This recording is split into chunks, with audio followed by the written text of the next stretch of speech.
वसा जनसेवेचा। जिल्हा आरोग्य विभाग आणि जिल्हा सामान्य रुग्णालय यांच्या संयुक्त विद्यमाने शहरात थॅलेसेमिया संकल्प सप्ताहानिमित्त भव्य जनजागृती रॅलीचे आयोजन करण्यात आले होते।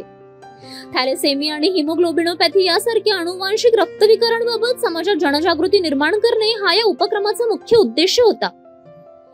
जिल्हा आरोग्य अधिकारी डॉक्टर अमोल गीते आणि जिल्हा शल्यचिकित्सक डॉक्टर दत्तात्रय बिराजदार यांच्या मार्गदर्शनाखाली जिल्हा परिचारिका प्रशिक्षण केंद्र व तालुका आरोग्य अधिकारी कार्यालय बुलढाणा यांच्या वतीने या रॅलीचे नियोजन करण्यात आले।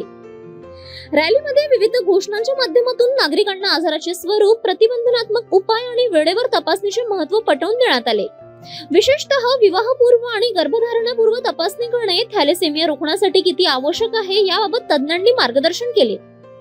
या संकल्पनेअंतर्गत जिल्ह्यातील विविध आरोग्य संस्थांमार्फत उपक्रम राबवले जात आहे।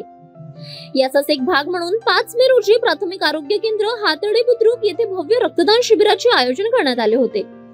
सिकल सेल आणि थॅलेसेमिया रुग्णांना वेळेवर रक्त उपलब्ध व्हावे आणि रक्तदानाबाबत समाजात सकारात्मकता वाढावी हा या मोहिमेचा मुख्य हेतू आहे। थॅलेसेमिया हा अनुवांशिक आजार असल्याने रुग्णांना नियमित रक्ताची गरज भासते, त्यामुळे रक्तदान हे श्रेष्ठ सामाजिक कर्तव्य असल्याचे मान्यवरांनी यावेळी नमूद केले। या कार्यक्रमास अतिरिक्त जिल्हा शल्यचिकित्सक doctor Bhagwat Bhusari, doctor Mayuri Tekade, doctor Vishwas Kharche, जिल्हा विस्तार व माध्यम अधिकारी डॉक्टर महेश गोरे, डॉक्टर आशिष गायकवाड, अध्यापिका शेडके, अर्चना आरा, ज्ञानेश्वर गाडेकर, अमोल गिरी, गणेश गायकवाड यांच्यासह परिचारिका प्रशिक्षण केंद्रातील प्रशिक्षणार्थी आणि आरोग्य कर्मचारी मोठ्या संख्येने उपस्थित होते। थॅलेसेमिया नियंत्रणासाठी सर्वांनी पुढाकार घेण्याचे आवाहन आरोग्य विभागातर्फे करण्यात आले आहे। City news.